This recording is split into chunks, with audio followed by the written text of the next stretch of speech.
Yo siempre dije que fui una mujer muy viril, por decirlo de alguna manera, más allá de que, digamos, como que Bueno, en la vida digamos, me afronté a ciertas situaciones donde, no sé, era como, ¿no? Como fuerte, digamos, como que la parte bueno, masculina se entiende como el fuerte, digamos, y la parte femenina, ¿por qué es así?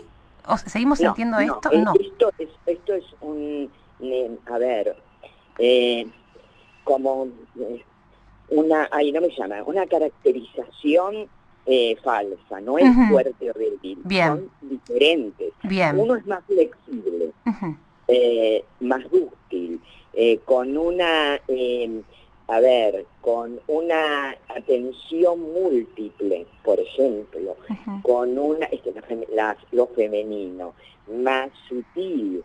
eh, Atención múltiple es importante porque tiene que ver con esto de la recolección que alguna vez hizo la mujer con el hecho de estar con los chicos y tener que ocuparse de varias cosas. Es un cerebro distinto. Ujú. En lo masculino es más focal, tiene que ver más con el cazador, con una mayor rigidez, este, menores palabras, ¿no? Más tendencia a la acción. Ahora, esto, hay, los chinos lo llaman el yin y el yang. Sí, El yin, que es lo femenino, es lo oscuro, es lo oscuro, pero no como malo sí. oscuro. Es lo lunar, el yang es solar, uno es húmedo, el otro es seco. Digamos, hay características que son absolutamente complementarias. Y que Todos tienen, perdón, tenemos tienen que ver con, digamos, eh, a ver, porque si no parece que fuera un tema, me suena cultural, como que el hombre tiene tal o cual característica porque viene atrayendo de muchos años esas características y la mujer tal otra. Y ahora con este cambio de paradigma, digamos, ¿esto se va a revertir? ¿Se va a como neutralizar o sí, equilibrar tanto la parte masculina y femenina de ambas partes? y yo creo que sí. De todos modos, no es únicamente cultural, Ujú, pero en parte es cultural, es muy difícil diferenciar cuánto hay de biológico. De hecho, los cerebros son distintos. Hay ujú. más centros de al habla en el femenino que en el masculino. Hay más cuerpo calloso, que son las fibras interhemisféricas. Es decir, lo femenino y lo masculino eh, tiene que ver, inclusive se dice que una de las teorías en la homosexualidad es que en un determinado momento el cerebro no, no, no recibió los andrógenos necesarios que debería, y entonces hay un cerebro más femenino. Ujú. Esto es una teoría, con características esas de la sutileza, de hablar Claro. más, de ser, que es característico del cerebro femenino. También es cierto que la elección sexual no está en los genitales, sino en la cabeza. Bueno, Correcto. a eso quería ir, porque muchos aún todavía siguen pensando que por el hecho de tener mamá, mamá o papá, papá, lo digo porque, digamos, no quiero que, hay que hablarlo. ¿Qué te quiero decir con esto? A Seguro. mí me pasa que hay que hablar, porque dicen, no, esos temas te atrasan, no, ya no se tienen que hablar. No, porque hay muchas, es como que en un solo ámbito es todo muy, muy bárbaro, muy ya incorporado y demás, pero no toda la sociedad lo tiene incorporado. Y en tanto y en cuanto no se hable del tema, porque supuestamente atrasa, ¿no es cierto? Nos quedamos, sigue mucha gente relegada a la apertura de estos nuevos, porque yo creo que el miedo pasa por una cuestión de ignorancia.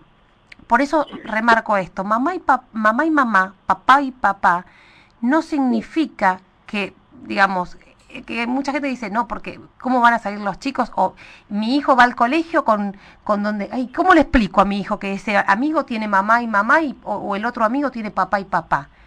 Y Y bueno, esto le tienen que explicar porque es una realidad. El claro, chico lo ve y los chicos, a ver, lo tienen más claro que uno. claro. Entonces, si el problema es de uno, es una realidad y está corroborado que en las familias de, homoparentales, no por eso los hijos son homosexuales. Pero y si lo fueran, tampoco debería haber un problema. Claro, es totalmente. una característica. A ver, yo te voy a dar una idea, que esto es personal. A ver. No es que haya ninguna teoría al respecto. Uh-huh. Pero yo creo que en la evolución, hay una regulación planetaria donde uno va viendo las necesidades. Creo que sí hay más homosexualidad en esta época. Ahora, en un momento donde hay una superpoblación y donde, ahora con que los homosexuales tienen estas posibilidades tecnológicas de tener hijos, ya cambiaría la historia, pero uh-huh. Normalmente no hay una necesidad de multiplicarnos como había antes. Esto es una teoría personal. Uh-huh. Es una teoría donde hay una autorregulación. Bien. Donde la idea de creceros y multiplicaros, no nos sí, las especies tanto, van mutando en tanto y en cuanto le vayan formando el ámbito conveniente para su supervivencia, digamos. Esa es la naturaleza. Porque, digamos, lo natural es que un óvulo y un esperma, lo vamos a plantear de esta manera, se junten para dar vida, ¿no es cierto? Que viene de una mujer y de un hombre, o sea, inevitablemente, ¿no es cierto? Sí, pero lo natural a veces no concuerda con lo racional o lo cultural, o con lo sentimental. A ver, pero no es que no sea natural. Yo te cuento, a nivel de especies, hay ranas que cuando están solas, si hay un grupo de ranas hembras y no hay ningún macho, una de ellas cambia de sexo para poder... Bueno, claro. ¿Ves? Está bien. Mira. A ver, esto pasa en la naturaleza, uh-huh. Por eso digo, hay una necesidad distinta, y en todos los animales, no es que no sea cultural. Uh-huh. En el mundo animal hay homosexualidad. Es una de las características de elección de objeto, es natural, no es que es antinatural, como a mí me llamó la atención, dijo el Papa, que debería informarse un poco más. Dicho sea de paso, porque habló como de aceptación de los homosexuales, no aceptarlos, pero que la familia más o menos los contenga y los mande a tratamiento. No hay tratamiento, no hay, porque no son enfermos. No son enfermos, exactamente. Entonces, a mí me llamó muchísimo la atención obviamente en las religiones, en casi todas las tradiciones, creo que los musulmanes, no sé, los matan, pero no hay una aceptación, pero no son enfermos. Desde el año 80 dejó de entrar en el código de enfermedades mentales, dejó de pertenecer a la homosexualidad. Claro. Bueno, pero volviendo a las familias homoparentales, no. El deseo hacia el objeto del mismo sexo o del otro sexo es un deseo que tiene que ver con lo natural que viene con el individuo. Uh-huh. Entonces, por más de que tenga dos mamás o dos papás, si ese chico nació con características heterosexuales, se va a inclinar hacia un objeto, no un objeto, sí, una se entiende, sí. Pero no es que está determinado porque tengo dos mamás, tengo que elegir una mujer, o porque tengo dos papás, no. Esto viene desde lo instintivo natural, la inclinación que uno tiene hacia un sexo u otro. Esto me parece importante. Perfecto, clarísimo, Graciela. Y por último, como para cerrar esto de las familias, digamos, justamente porque a veces uno en la ignorancia, que yo le llamo, ¿no? Por eso me gusta charlarlo con profesionales para que también nos abran la cabeza, para que podamos también, digamos, venimos con una estructura y poder desestructurarnos, digamos, ¿qué tenemos que hacer o qué no tenemos que hacer para que nuestros hijos sean felices, o dentro de lo posible, que ellos sean libres y felices y puedan tener su elección, digamos, ¿qué tips nos das o qué consejos nos das? A ver, la primera es aceptar, no hacer una división, lo bueno, lo malo, lo que corresponde, lo que no. A ver, hay otro tipo de moralidad y de responsabilidad que uno tiene que enseñar. No, que las familias son de determinada manera y esquemas cuadrados, porque cuando uno no entra, se va a pasar la vida tratando de encajar o de negar lo que te está pasando.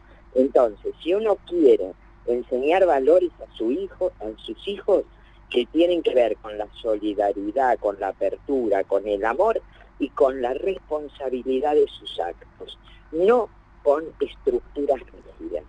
Yo les cuento que a fines del año pasado yo saqué un libro que se llama Con el reloj en el cuerpo, y habla de justamente cómo la mujer va teniendo un reloj biológico que hace que sus elecciones tengan que ser distintas, porque hay un tiempo que le está corriendo y esto va a influir. Y si bien empiezo en la adolescencia y termino en la vejez, cómo va variando, cosa que en el hombre no es así, es otra de las grandes diferencias, está en la época de fertilidad. ¿Qué pasa? Porque la mujer se le plantea, sobre todo hoy, que hay opciones. Voy a ser madre sola, con un frasquito, con un amigo, con una pareja que no me banco demasiado, pero bueno, pero es buen papá. No voy a tener hijos, es una opción que antes había que justificar. En cada una, congelo óvulos, no.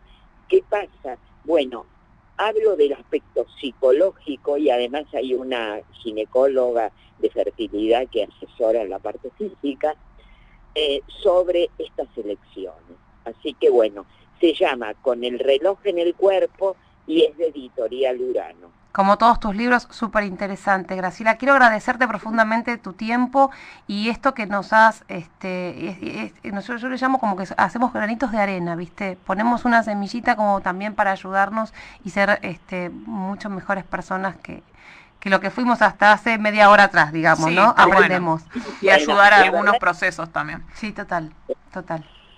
Graciela, muchísimas gracias. No, un gusto. Y los videos están en Instagram, así que si me pasan, yo les copio, las incorporo a mi cuenta de Instagram para que puedan... Por supuesto, y lo recordamos para que la gente también se pueda comunicar contigo. En Instagram estás como Graciela Norma Moreschi. Así es. Ahí está, Graciela, muchísimas gracias. Bueno, no, gracias. Un cariño grande, hasta luego. Bueno, pasó con nosotros la doctora Graciela Moreschi, ella es médica psiquiatra, nos abrió bastante el tema, ¿no es cierto? Sí. Tenemos que empezar a relajarnos y como digo siempre... Que fluyan las cosas, que eso es una buena forma de... Y hablarlo. Sí. Yo lo hablo, tengo amigos gays y lo hablamos con naturalidad y no, digamos, justamente para esto, para no tener estos tabú y decir, ay no, como que no quiero meter la pata, no quiero meter... Claro. No, tenemos que abrirnos un poquito. Sí, totalmente de acuerdo.